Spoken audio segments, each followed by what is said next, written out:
Buxoroda 21 yoshli yigit Telegramda onlayn fohishaxona tashkil qildi.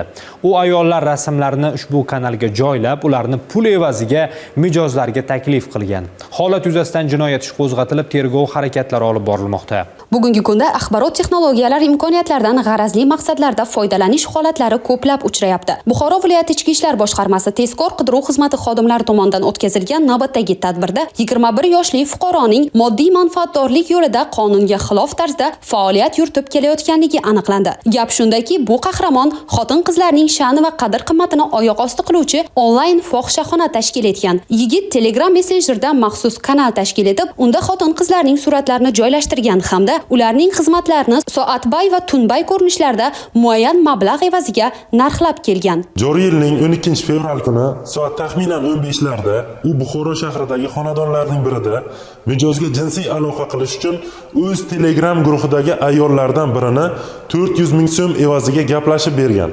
Buning uchun yigit xizmat haqi sifatida 100 ming so'm talab qilgan.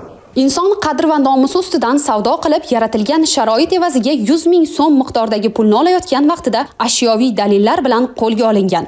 Hozirda mazkur holat yuzasidan gumonlanuvchiga nisbatan O'zbekiston Respublikasi Jinoyat kodeksining 131-moddasi 1-qismi bilan jinoyat ishi qo'zg'atilib, dastlabki tergov harakatlari olib borilmoqda.